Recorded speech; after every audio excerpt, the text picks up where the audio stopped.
I didn't start as a killer. I know that's the first thought that comes to you. It's the word that settles in your chest the moment you hear my voice. Killer. I've had a long time to sit with that word, to turn it over, to test how it feels in my mouth. It never fits the way people think it should. When I was a child, I couldn't stand hospitals. The smell made my stomach turn. That mix of antiseptic and something else. Something warmer. Something human. My mother used to say it was the smell of healing. I thought it smelled like fear. I didn't grow up wanting power. I didn't want control. I didn't even want to be important. I wanted to help. I know how that sounds now. Everyone says that. But for me, it was quieter than that. Smaller. More personal. I was the kind of person who stayed when others left. The one who sat beside someone until the room stopped feeling so empty. Pain has a way of making people disappear. Families leave. Friends visit less. Voices get softer. I hated that part the most. So I became a nurse. Not because I thought I was special. Not because I thought I was strong. But because nurses stay. Doctors come and go. Families come and go. Administrators watch from behind glass and paperwork. But nurses stay. We hear the breathing change. We notice the pauses between heartbeats. We feel when a room shifts from hope to waiting. No one tells you that in nursing school. They teach you procedures, protocols, how to protect yourself legally. They don't teach you how to sit with someone who knows they're dying and doesn't want to do it alone. I was good at my job. That isn't pride. It's just the truth. I followed the rules. I double-checked dosages. I documented everything. I was the nurse families thanked, the one patients trusted, the one they asked for by name. That matters later. I chose night shifts because they were quieter, less noise, less performance, less pretending everything was okay. At night, hospitals tell the truth. The lights are harsher, the hallways longer, the beeping slower, more deliberate. At night, you can hear yourself think. And sometimes, that's the most dangerous part. I remember my first night alone on the floor, walking past rooms where machines were doing more work than people. I remember standing at the nurses' station, holding a cup of coffee I didn't need, listening to the building breathe. Hospitals breathe, you know. Air vents sigh, floors creak, monitors whisper. If you listen long enough, it feels alive. That's when I learned something about myself. I wasn't afraid of the quiet. Some nurses hated it. They filled it with chatter, with jokes, with noise. I didn't. I liked sitting at the edge of a bed, watching the rise and fall of a chest, feeling the weight of time slow down. I liked knowing someone wasn't alone. That's the part people don't understand when they talk about me. They imagine someone cold from the beginning, someone detached. I was the opposite. I felt everything, every groan, every whispered fear, every hand squeezing mine just a little too tightly. When patients cried, I stayed. When they were angry, I listened. When they asked questions no one else wanted to answer, I didn't walk away. That's how it started. Not with death, with staying. There are moments that don't make it into reports. Moments that don't fit into charts. Like when someone asks you, very calmly, what dying actually feels like. Or when they ask you how long they have left.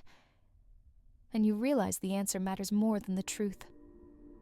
I learned how to soften my voice, how to sit just close enough, how to keep my face still when theirs was falling apart. People think nurses become numb. Some do. I didn't. I carried it home with me. The sounds, the smells, the unfinished sentences. I stopped watching TV. Stopped listening to music. Everything felt too loud. Sleep became complicated. I'd wake up hearing monitors that weren't there. Sometimes I'd dream I was still walking those halls.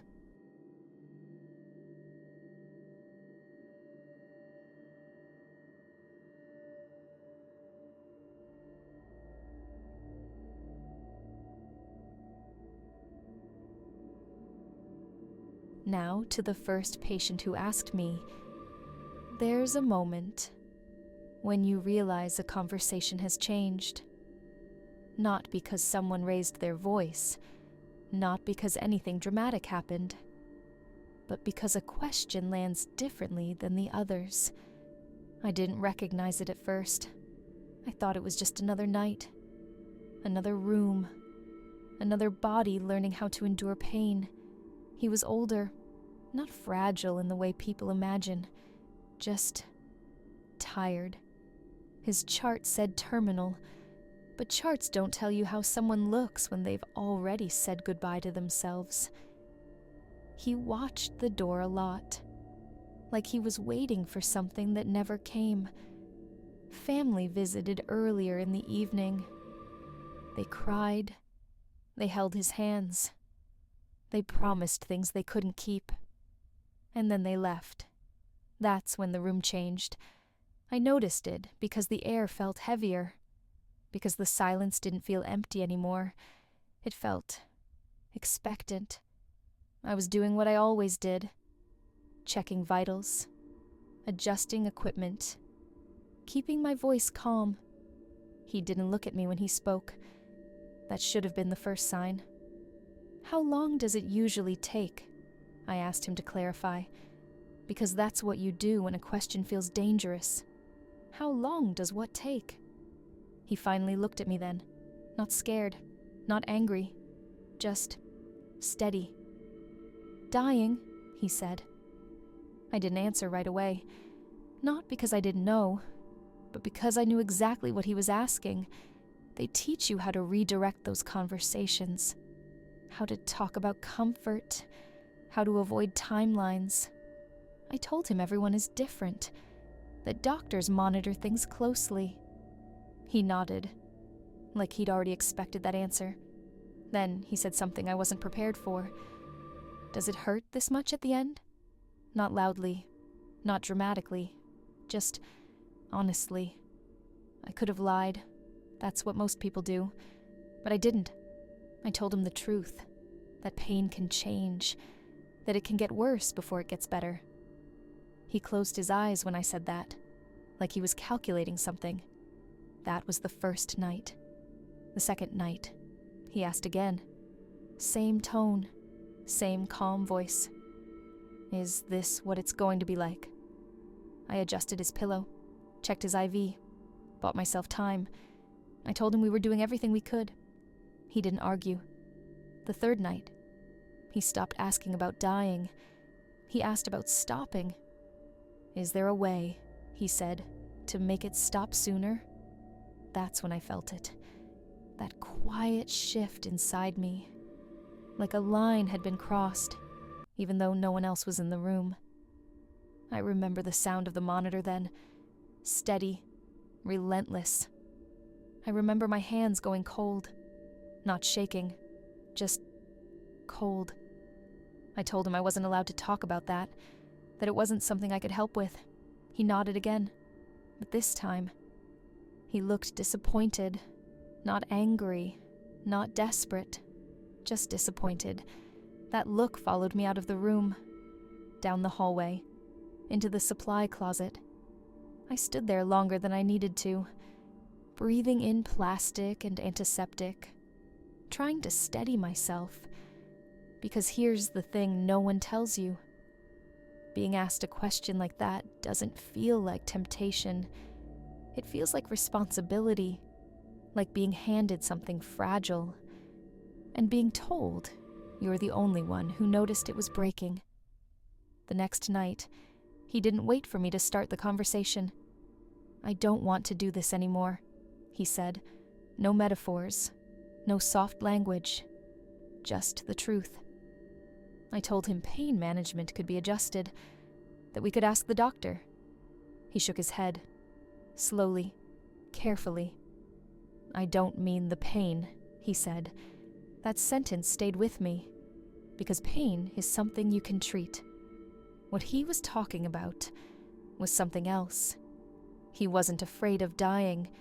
He was afraid of waiting, of watching his body betray him inch by inch, of becoming something he didn't recognize. I sat down then. That wasn't in the protocol. I sat because standing felt dishonest. I didn't promise him anything. I didn't explain options. I just listened. That was my mistake.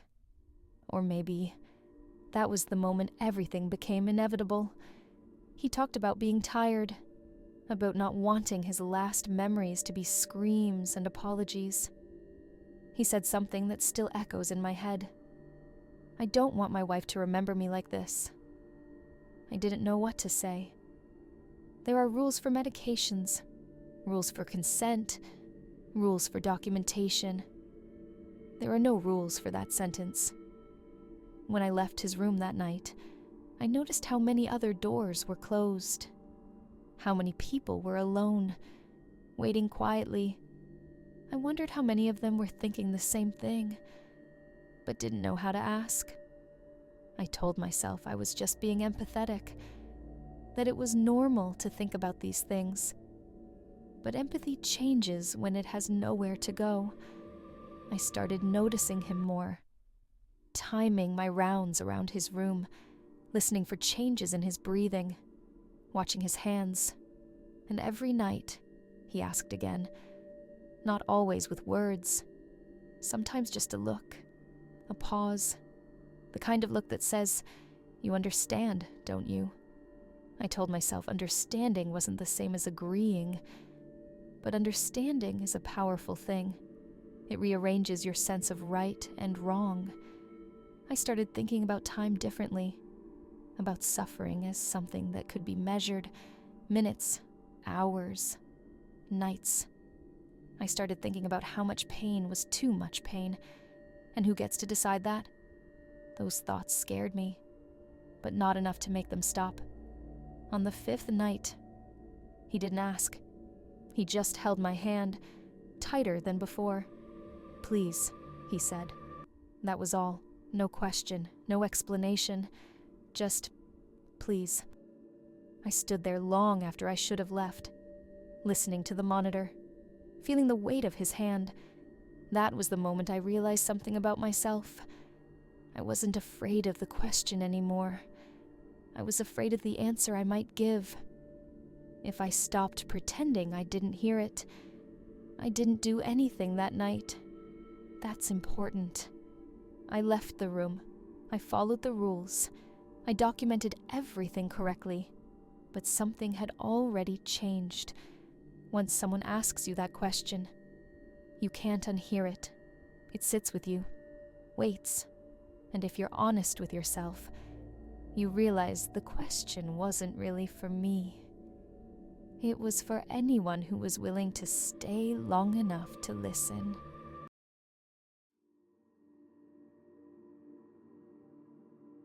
People imagine moments like this as loud, like something breaks, like alarms go off.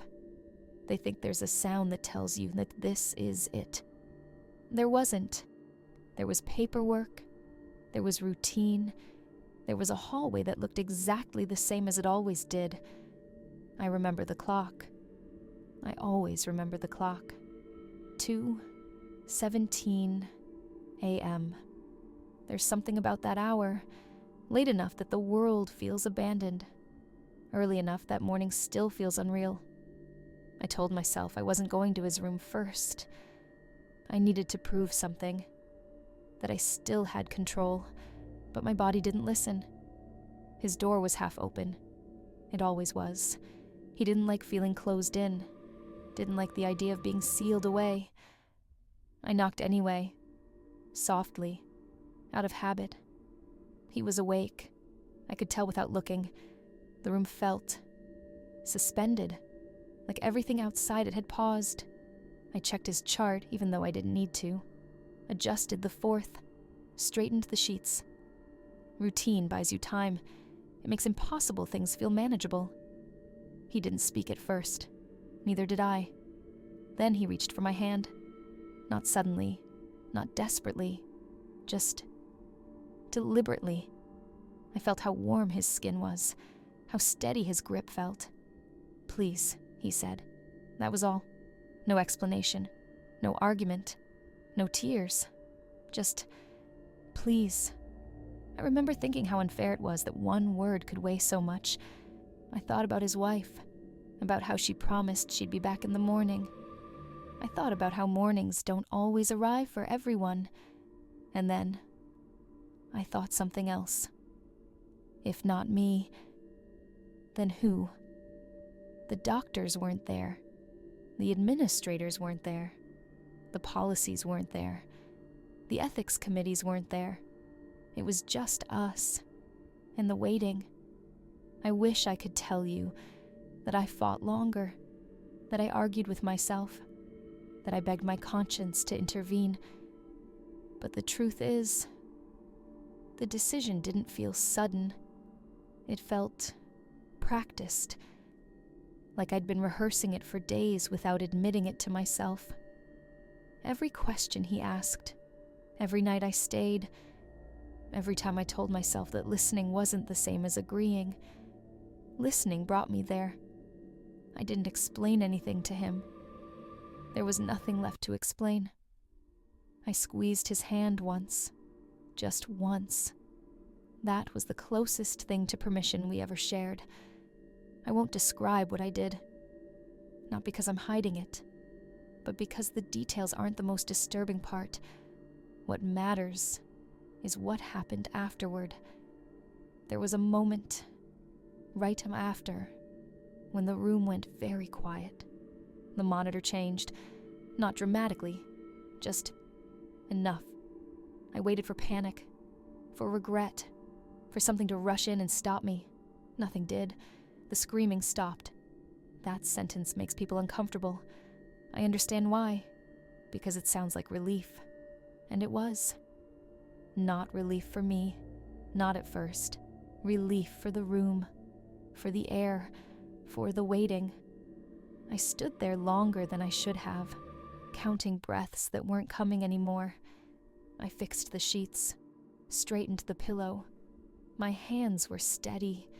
That terrified me more than if they had shaken. I checked the clock again. 2:23. 6 minutes. That's all it took. I documented the death the same way I had documented so many others. Expected progression. Natural causes. The words felt thinner than usual, like they might tear if I pressed too hard. I washed my hands. Once. Twice. A third time. I looked at myself in the mirror. I was waiting to see someone else. I didn't. I went back to work, answered call lights, adjusted IVs, spoke softly to people who would never know what I had just done. The hospital didn't react. It didn't collapse. It didn't accuse me. It kept breathing. That's when I understood something I wish I hadn't. The world doesn't punish you for crossing lines. Sometimes it rewards you with silence. When his wife came in later that morning, I wasn't there. I heard she cried, that she thanked the staff. That word again, thank you. I told myself it would never happen again, that this was a failure, a weakness. But promises are easy when the room is quiet. That night changed something in me. Not because I felt powerful, but because I felt capable. Once you know you're capable, the world looks different. That was the first time, not the last.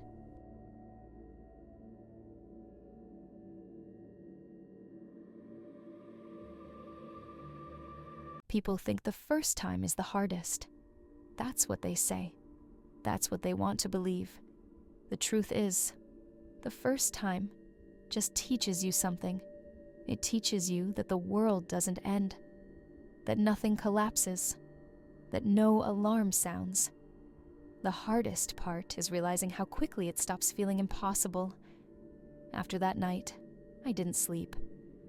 Not really. I lay in bed staring at the ceiling, replaying moments that didn't change no matter how many times I went over them. By morning, the guilt felt distant, still there, but quieter. What replaced it scared me more. Relief. Not relief for what I'd done. Relief that the waiting was over, that the noise in my head had stopped. When I went back for my next shift, I expected something to feel different. The hospital, the air, the way people looked at me. Nothing had changed. The same doors opened. The same machines beeped. The same routines waited for me. That's when it started to get easier, not because I wanted it to, but because repetition dulls everything.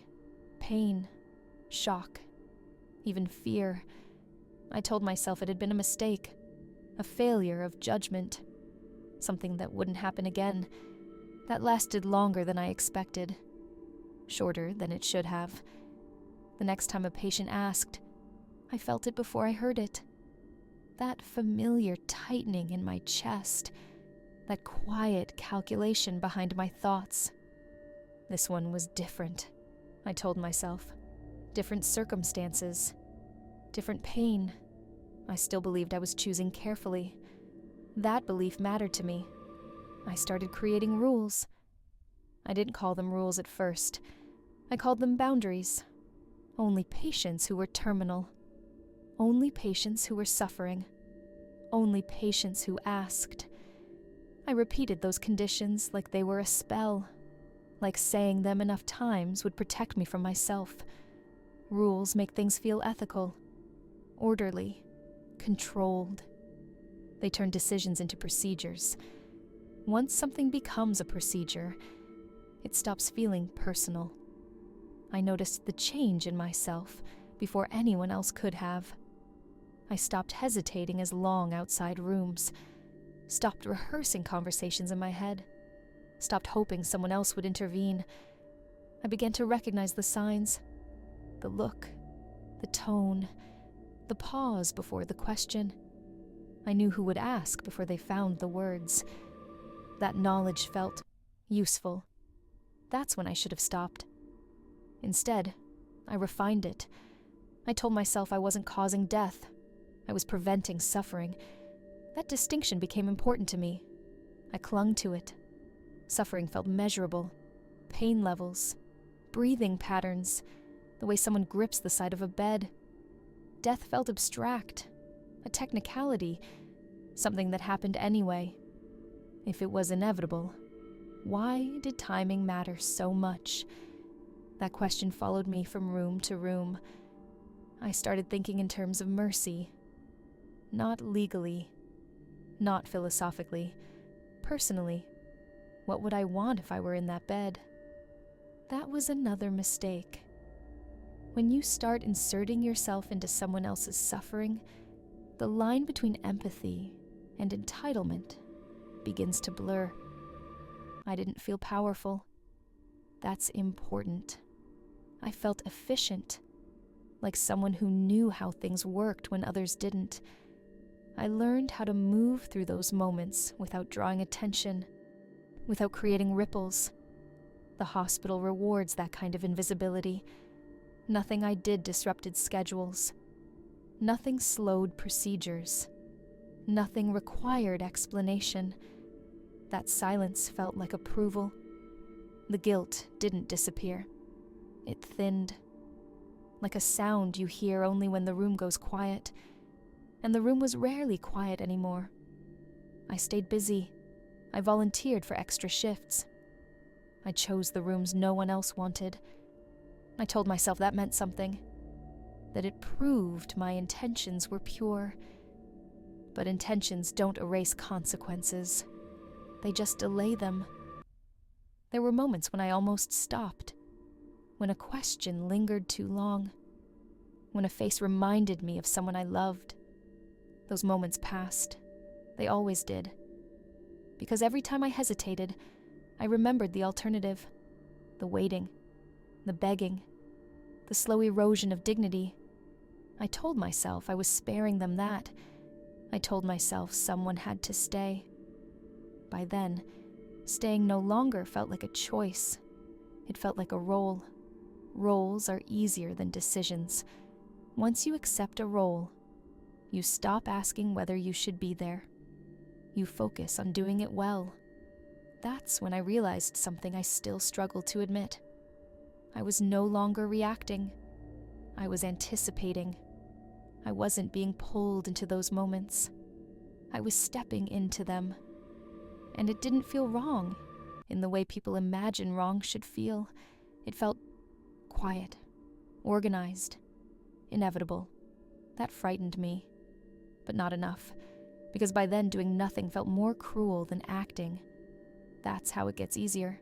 Not all at once, not loudly. One small justification at a time. One rule layered over another. One silence reinforcing the next. Until the weight of what you're doing is carried by routine instead of conscience. I still told myself I could stop any time. That this was temporary. That it was under control. That's what people say right before they lose it. I didn't feel like a monster. I didn't feel like an angel. I felt necessary. And necessity is a dangerous thing to believe in. By the time I realized how far I'd gone, turning back felt like abandoning something unfinished. That's when I understood that ease can be more damning than guilt. Because guilt hurts. Ease convinces. And I had already been convinced longer than I wanted to admit.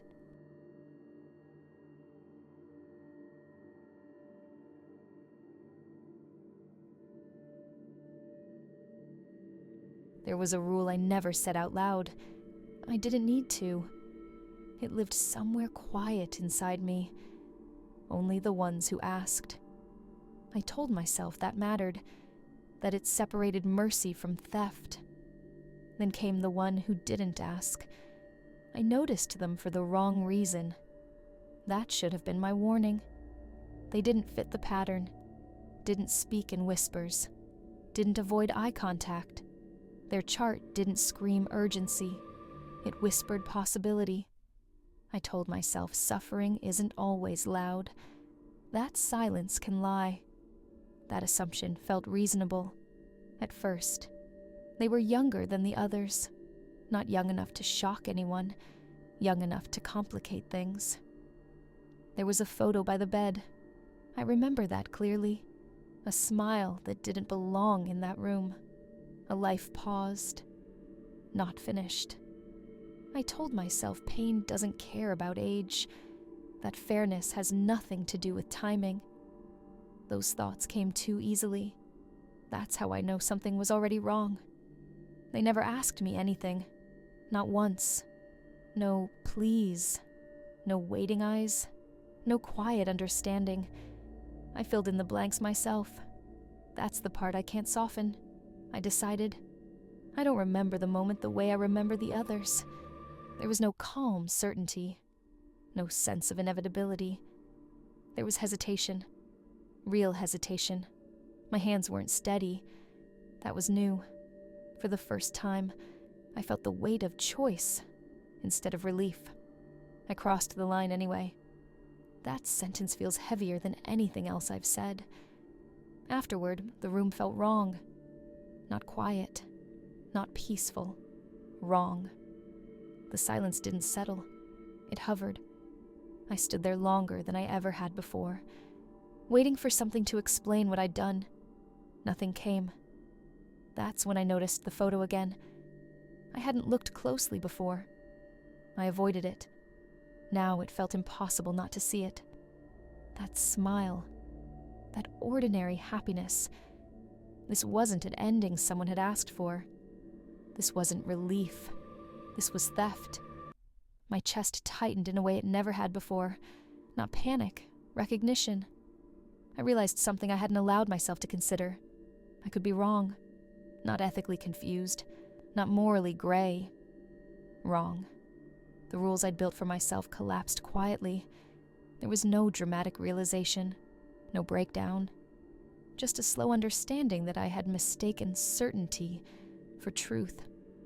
I fixed the room the way I always did, out of habit, out of fear. Routine tried to save me. It didn't. When I left, I didn't feel relief. I felt exposed, like I'd left something behind that couldn't be justified away. That night followed me home. It didn't fade with sleep. Every time I closed my eyes, I saw the photo. Not the person, the life around them. That's how I knew this was different.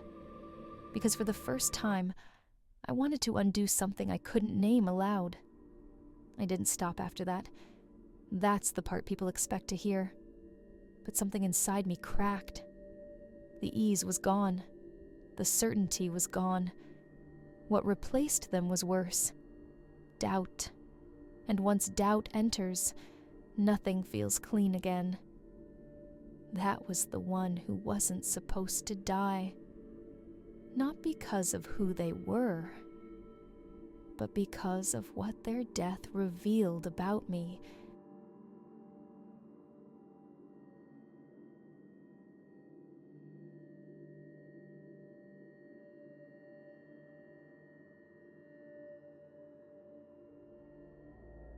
I didn't find out the way people imagine. There was no confrontation, no raised voices, no dramatic reveal. It came the way most devastating things do. Casually. I was at the nurse's station, filling out charts, doing what I'd done 100 times before. A doctor stopped beside me. Not one I worked with closely. Not one who knew me well.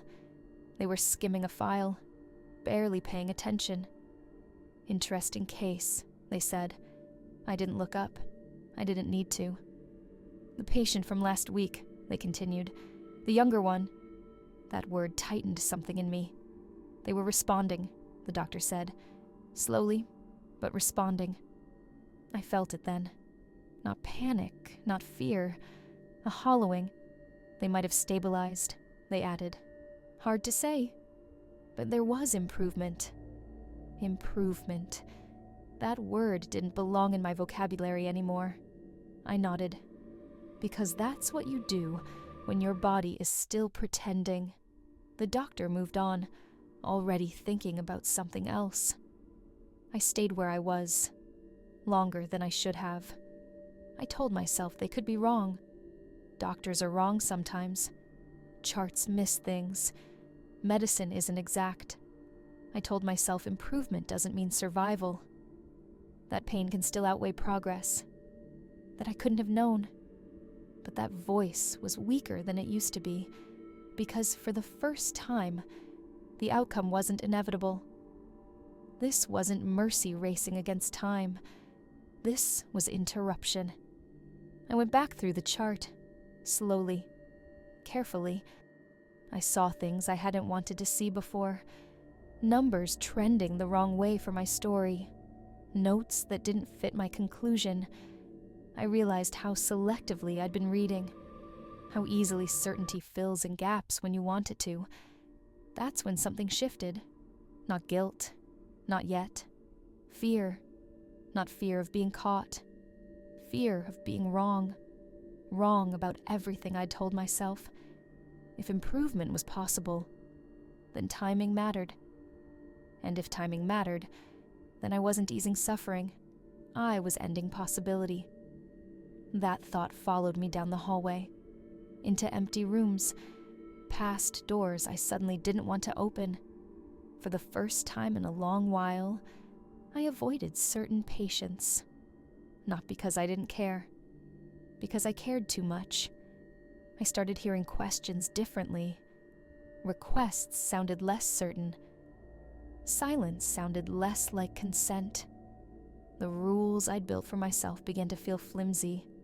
If one person could improve, how many others might have? That question doesn't have a comfortable answer. I stopped volunteering for extra shifts.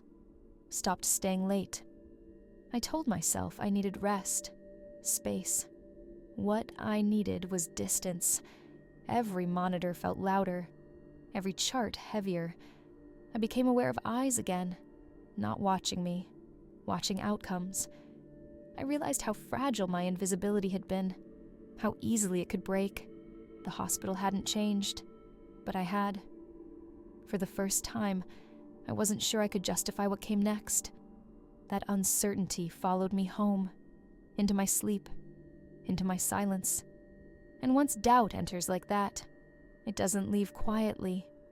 It waits for questions, for mistakes, for someone else to notice what I'd already started to see.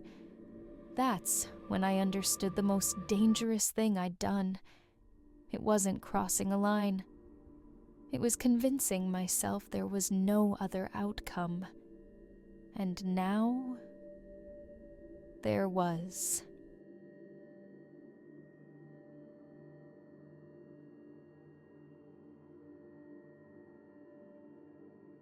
I should have stopped there. That would have been the clean ending. But doubt doesn't stop you. It demands an explanation.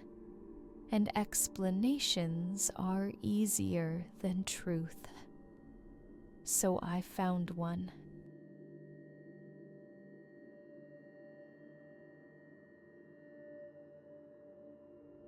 I needed a way to live with it, not what I'd done, what it meant. Doubt is corrosive. It doesn't scream. It erodes. So I did what people always do when truth becomes unbearable. I reframed it. I stopped asking whether I was right. I started asking whether I was necessary. That question felt easier to answer. I told myself I was different. Not kinder. Not braver. Just more willing to stay. Doctors came and went. Families did too. I was the constant. I watched people look away when suffering lingered too long. I didn't look away. That became my proof. I told myself intention mattered, that outcomes were complicated but motives were clean. I wasn't ending lives. I was shortening pain. That sentence settled into me like it had always belonged there. I stopped thinking of rules as restraints. They became evidence. Only the terminal. Only the suffering. Only when no one else stayed. I repeated those conditions until they sounded factual. I told myself angels don't hesitate. They act. They don't ask permission from people who refuse to see. That thought was comforting. Too comforting. I began to notice how easily others deferred to me. How's he doing? What do you think? Those questions fed something I didn't want to name. It wasn't pride. It was validation. Being trusted feels like being right. I started believing that hesitation was weakness, that doubt was indulgent. Someone had to decide. Someone always does. Why not the person who cared the most? That logic closed every open door. I didn't feel cruel.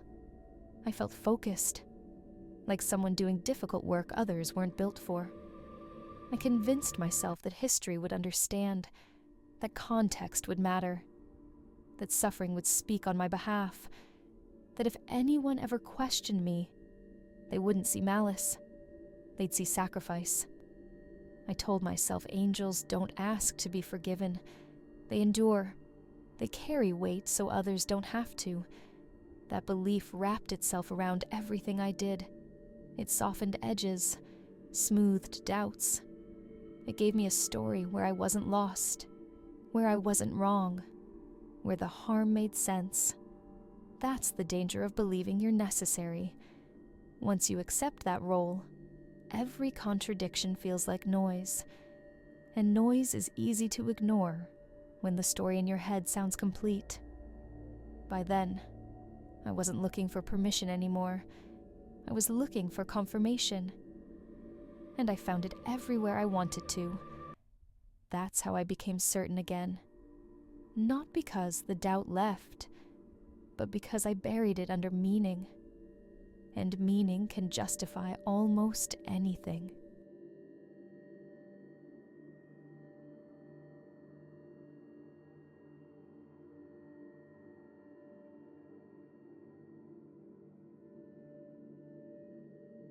You would ask, why am I talking now? I didn't plan to talk about it. Not like this. Not at all.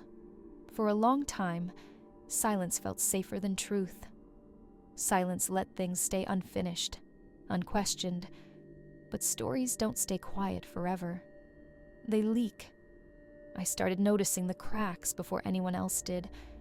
Little things, small hesitations, questions that lingered longer than they used to. Can you check again? Are we sure? Those words used to roll past me. Now they stopped me. I began replaying moments I'd already filed away, not emotionally, clinically. Details I'd dismissed started demanding attention. I found myself rewriting explanations before anyone asked for them. That's when I knew something had shifted. I wasn't acting anymore. I was preparing. I stopped sleeping through the night. Woke up convinced I'd forgotten something. A step, a name, a detail that mattered. Memory is unreliable when fear enters it. I noticed how often I checked doors, locks, reflections. Not because I thought I was being watched, because I didn't trust what I might reveal. I told myself confession wasn't weakness. It was control. If I spoke first, I could choose the shape of the truth. That justification sounded familiar. I recognized it. It was the same voice I'd trusted before. That realization should have stopped me. Instead, it pushed me forward. I started asking myself what would happen if no one ever asked the right questions. If outcomes stayed buried under procedure. If silence did what silence always does. I didn't feel guilty in the way people expect. I felt tired. Tired of holding everything in place. Tired of remembering what version of myself I was supposed to be. That exhaustion stripped something away. What was left wasn't innocence. It wasn't remorse either. It was honesty. Not the kind that redeems you, the kind that corners you. I realized I wasn't speaking to explain myself, or to be forgiven. I was speaking because the story no longer belonged only to me. Once doubt exists, it spreads. It settles into places you can't control. I could feel it in the air around me, in the pauses between words. I knew this wouldn't end cleanly. That there wouldn't be a moment where everything made sense. Some truths don't resolve. They linger. This isn't an apology. And it isn't a warning. It's a record. Because silence protected me for a long time. But silence also convinced me I was alone in my certainty. I'm talking now, because certainty is gone. And once it's gone, there's nothing left to hide behind.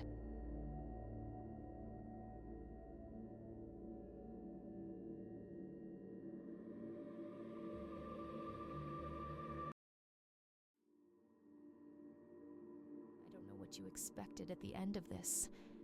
A confession, an arrest, a reason that makes everything fit. That's not how it happened. There was no moment where everything collapsed. No single day that explained it all. Things just kept going. Hospitals don't stop breathing because of one person. They absorb things, normalize them, move on. So did I. Some nights, I tell myself this is where it ends, that speaking it out loud closes something. Other nights, I'm not so sure. You want to know if I was caught, if someone noticed, if there were consequences. I think that says more about us than it does about me, because we're taught to believe that endings are clean, that lines are obvious, that guilt announces itself. But most things end quietly, without witnesses, without certainty. I don't know what happened after. Not in the way you mean. I know the hospital kept running. I know patients kept coming. I know the lights kept turning on and off and on again. And I know this story exists now, outside of me. That's the only difference. If you're still listening, you've already decided something. About me, about what matters, about what you'd call this. I won't tell you what to think. I stayed. That was always the truth. And I suppose it still is.